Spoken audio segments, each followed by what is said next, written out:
Hello student, मैं अंकिता त्रिपाठी। आज मैं आप सबसे हास्य रस इस वीडियो में साझा करूंगी। इसके पहले के जो रस हैं वह मेरे आप भाग 2 में देख चुके होंगे। आइए हम चलते हैं आगे। हास्य रस कहते किसे हैं? तो जहां हमें सहज हंसी उत्पन्न हो जाए वहीं हास्य रस होता है। किसी कविता को पढ़ के या किसी विचित्र आकृति को देखकर जहाँ हमें हंसी उत्पन्न हो, जहाँ हास्य आनंद आता है, सहज हंसी उत्पन्न हो, वहाँ हास्य रस होता है। आप यहाँ देख सकते हैं कि जब किसी वस्तु या व्यक्ति की हम वेशभूषा देखते हैं, उसकी विचित्र वाणी को सुनते हैं, चेष्टा उसकी देखते हैं, उसकी आकार जो हैं वह बहुत ही विचित्र हैं, इत्यादि में आए जो विकृतियाँ पाई जाती हैं, इन्हें देखकर जब हमें सहज ही हंसी उत्पन्न हो जाती है तो वहाँ हास्य रस होता है। अगर हम कहें वेशभूषा, वाणी, चेष्टा आदि की विकृति को देखकर हमारे हृदय में जो सहज विनोद का भाव उत्पन्न होता है उसे हम हास्य रस कहते हैं। यही जो हास्य है, यानी हास्य हमारा क्या है? अस्थाई भाव है। तो यही हास्य रस का अस्थाई भाव हास्य है। तो यह हास्य विभाव, अनुभाव तथा संचारी भाव से पुष्ट होकर के हास्य रस में परिणित हो जाता है। आइए हम चलते हैं आगे। हास्य रस के क्या अवयव यानी लक्षण, हास्य रस के क्या लक्षण होते हैं कि इनसे हमें पता चलता है कि हाँ, ये सभी चीज़ें इस पद में हैं तो यह हमारा हास्य रस है। तो कौन कौन सी चीज़ें? अस्थाई भाव, इसका अस्थाई भाव होता है हास्य। उसके बाद आश्रय, आश्रय हमारे कौन होते हैं? जिसके मन में अस्थाई भाव उत्पन्न हो वही हमारे हास्य रस के आश्रय कहलाते हैं। तो यहाँ पे व्यक्ति होगा, यानी वह व्यक्ति होगा जिसके मन में अस्थाई भाव उत्पन्न होता है। आगे हमारा है आलंबन विभाव।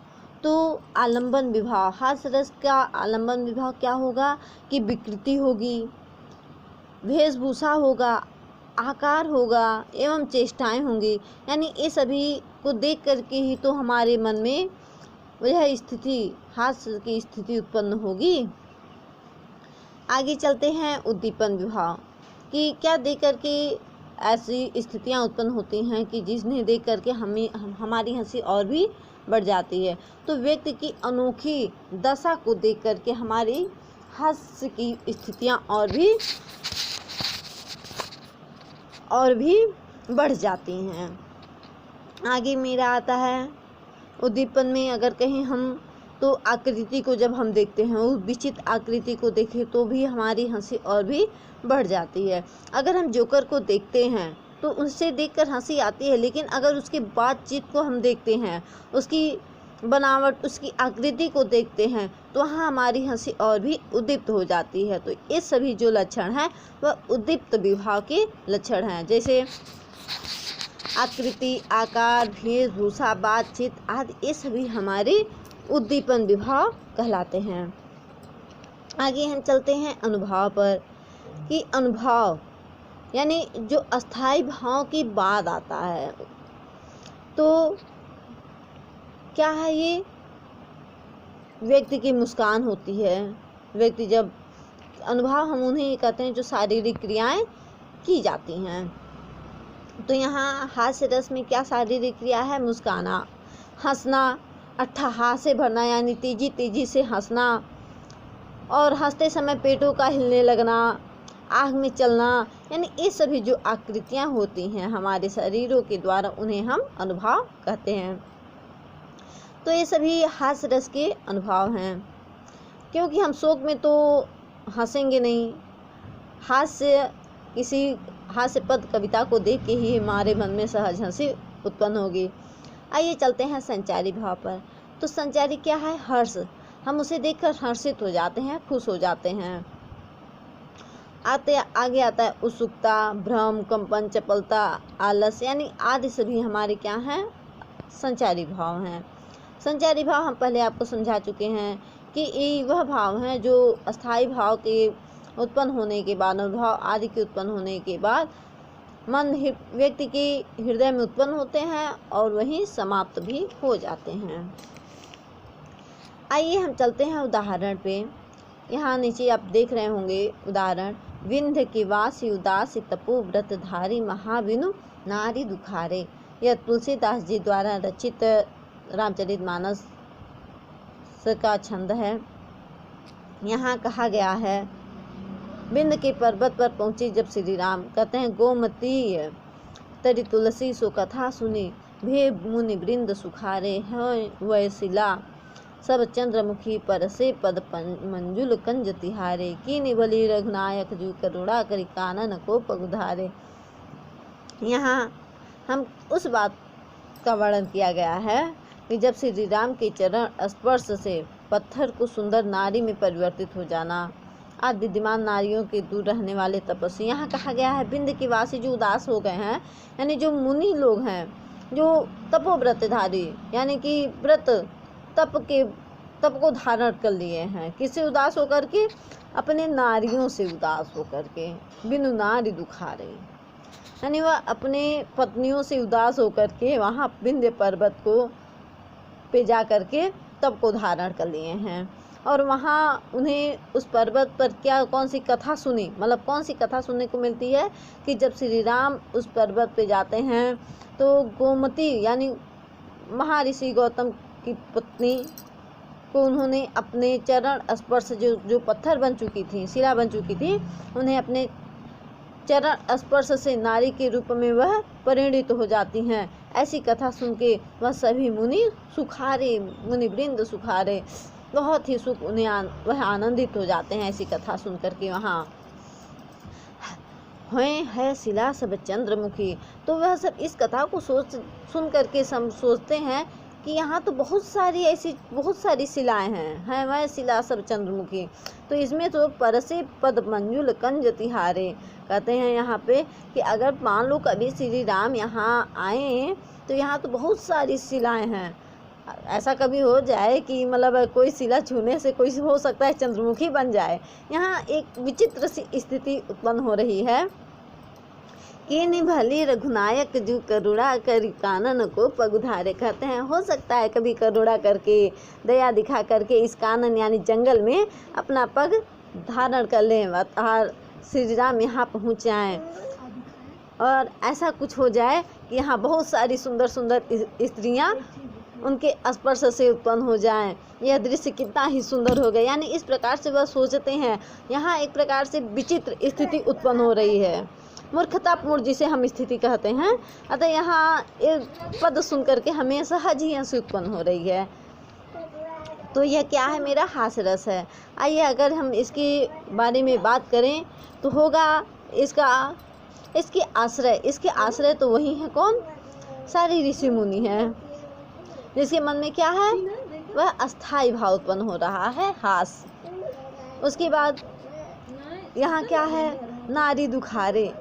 ये सभी मेरे क्या है? जिनके कारण यानी आलंबन विभाव, आलंबन को हम कहें तो यहाँ राम क्या है? आलंबन है। और उद्दीपन की बात करें तो मतलब किस कारण हमें यहाँ हंसी उत्पन्न हुई है और ज़्यादा हंसी आई है, तो जो गौतम ऋषि की पत्नी का यहाँ उद्धार किया गया है, ठीक है, उस कथा को सुन करके जो यहाँ ऋषियों के मन में स्थिति उत्पन्न हुई है वह मेरा क्या है? उद्दीपन विभाव है। और अगर हम अनुभाव की बात करें तो मुनियों की कथा आदि को सुनना यहाँ क्या है? अनुभाव है। और संचारी भाव यहाँ हर्ष है, चपलता है, उत्सुकता है आदि यहाँ क्या है? हमारे संचारी भाव है। अतः हम कह सकते हैं कि यह मेरा हास्य रस है। आइए हम आपको दूसरा उदाहरण अगर दें तो यह उस समय की बात है जब शंकर जी ब्याह करने के लिए पार्वती जी से ब्याह करने के लिए जाते हैं, तो उनकी जो वेशभूषा है वह बहुत ही विचित्र है। वह किस प्रकार से बारात लेके जाते हैं उसका वर्णन किया गया है। तुलसीदास ने उसका वर्णन यहाँ किया है, भी तुलसीदास का ही पद है। कहते हैं नाना वाहन नाना भेषा, बिहसे शिव समाज निज देखा, को मुखहीन विपुल मुख काहू, बिन पद कर को बहुपद बाहू, मतलब जो उनकी बारात है उसका यहाँ वर्णन किया गया है, बहुत ही हास्य ढंग से किया गया है कि नाना वाहन नाना भेषा, यानी अलग तरह से लोगों के वाहन हैं, अलग अलग भेष हैं। ये शिव के समाज को देख करके सभी लोग यहाँ से यानी खुश हो गए, हंस रहे हैं। को मुखहीन, किसी के पास मुख ही नहीं है और किसी किसी के पास बहुत सारे मुख हैं। बिन पद कर, किसी के पास तो बिन पद कर, यानी किसी के पास ना पद है, ना पैर है, ना कर, यानी ना ही हाथ हैं। को बहुपद बाहू, और किसी के पास क्या है, बहुत सारे पैर हैं, बहुत सारे हाथ हैं। यानी यहाँ क्या है, एक अलग विचित्र स्थिति है कि जिन्हें देख या पढ़ करके ही हमारे मन में सहज हंसी उत्पन्न होती है। तो यहाँ भी हास्य रस है। अगर हम कहें तो यहाँ पे वहाँ के व्यक्तियों में क्या है, हास्य अस्थायी भाव उत्पन्न हुआ है। तो व्यक्ति जो हैं यहाँ, वह सारे जो देख रहे हैं इस समाज को, वह सभी हमारे क्या है, आश्रय हैं। और उनके मन में जो अस्थायी भाव उत्पन्न हुआ है, हास्य। आगे चलते हैं आलंबन। तो आलंबन विभाग क्या है, मेरा शिव का समाज है, यानी जिसके कारण हमें हंसी उत्पन्न हुई है। तो शिव के समाज को देख के हंसी उत्पन्न हुई है। उसके बाद है उद्दीपन। हमारी हंसी बढ़ी कैसे, कि उनकी जो समाज है उनकी वेशभूषा कैसी है, बहुत ही विचित्र है। इस विचित्र वेशभूषा को देख करके, यहाँ विचित्र वेशभूषा क्या है, उद्दीपन है। आगे अनुभव, कि अनुभव हम कहते हैं जो शारीरिक क्रियाएं की जाए। तो शिव जी का यहाँ हंसना, शिव जी इस समाज को देखकर क्या करते हैं, बहुत ही ठठाके लगाने लगते हैं, हंसने लगते हैं। यहाँ क्या है, हंसना मेरा अनुभव है।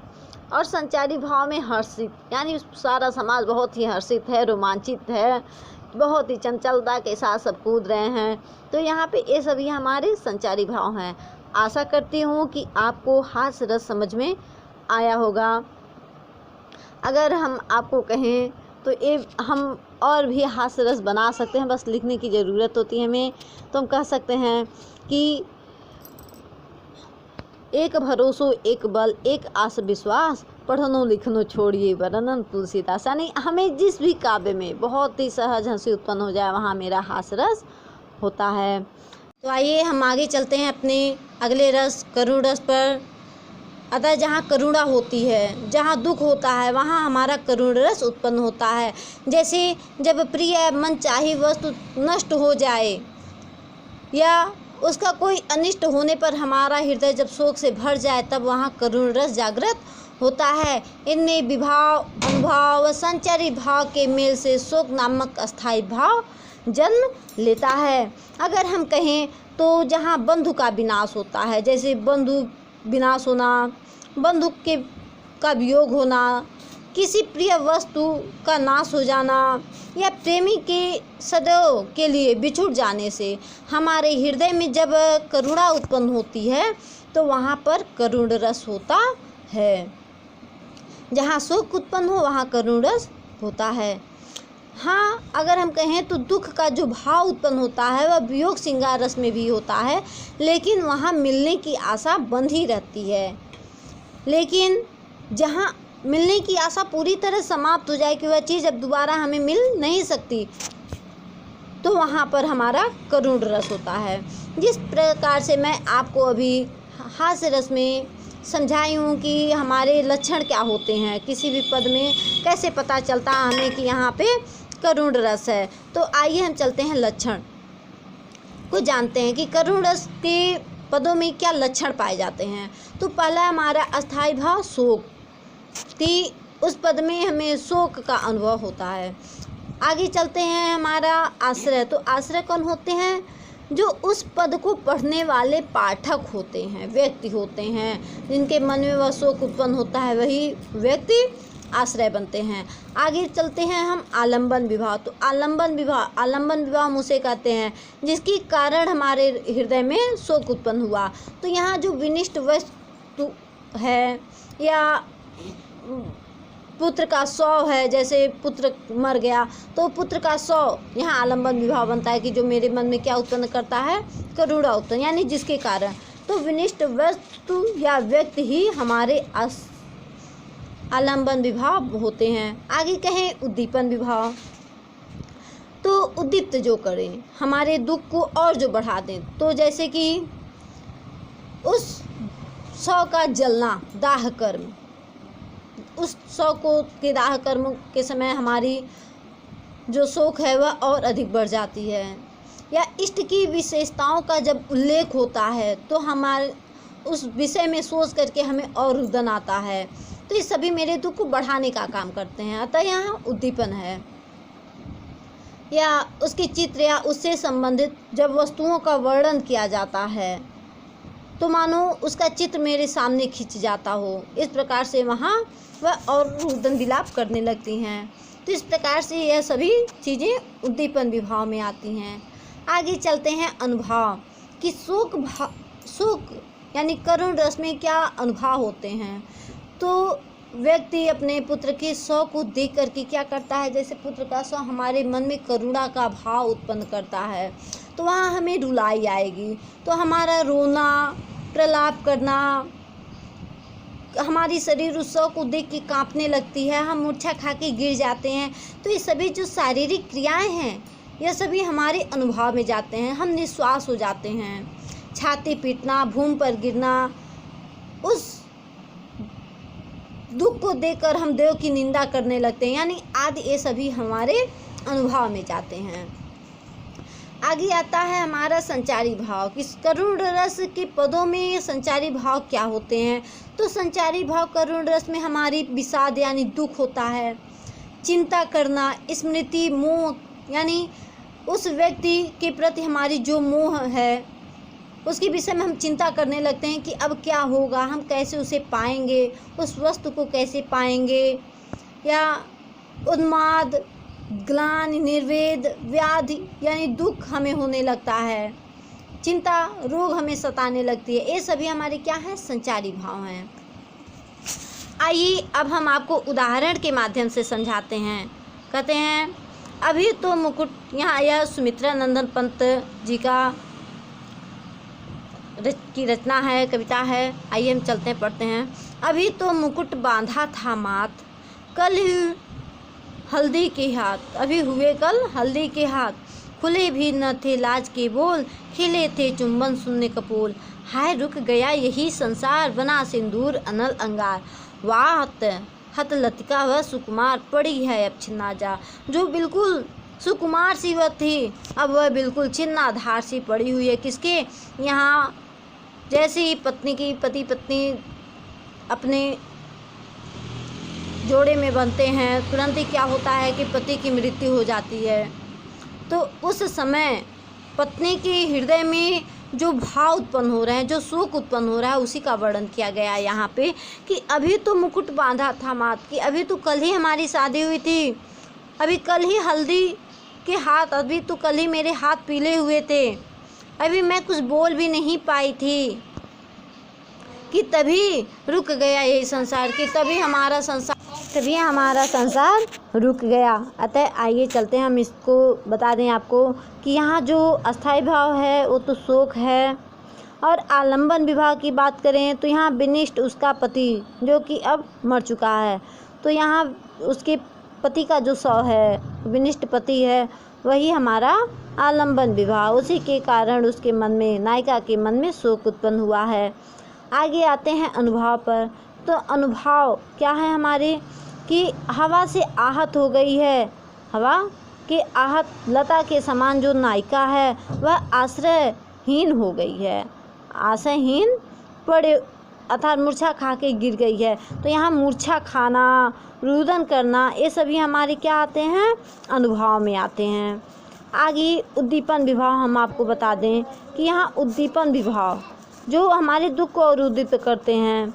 तो यहाँ उसके पति का जैसे मुकुट का बांधना वह दुख को और बढ़ाता है, उसकी हल्दी के हाथ जो हैं वह उसके दुख को और बढ़ा रहे हैं कि अभी तो हमने पूरा समाज नहीं देखा, पूरा संसार देखना हमें बाकी था, पूरा जीवन झेलना बाकी था, तभी मेरा संसार यहाँ रुक गया, लाश के बोल न खुलना, यानी ये सभी चीज़ें जो हैं उसके दुख को और भी बढ़ा रही हैं। यहाँ ये सभी उद्दीपन विभाव हैं। आगे आते हैं संचारी भाव। तो संचारी भाव आप इस उदाहरण में देख सकते हैं कि यहाँ विषाद है, वो अपने पति को याद करती है, स्मृति है, जड़ता है आदि जो यहाँ हैं। छाती पीट के रोना, भूमि पर गिरना, निश्वास हो जाती है, यानी ये सभी यहाँ उसका मोह, ग्लानि, स्मृति, विषाद, जड़ता, दैन्य, ये सभी चीज़ें यहाँ पे मौजूद हैं। अतः ये हमारा क्या है, करुण रस है। तो आशा करती हूँ कि आपको करुण रस समझ में आए होंगे। जी धन्यवाद। अगर आपको ये वीडियो अच्छा लगे तो इसे लाइक, शेयर और सब्सक्राइब ज़रूर करें। जी धन्यवाद।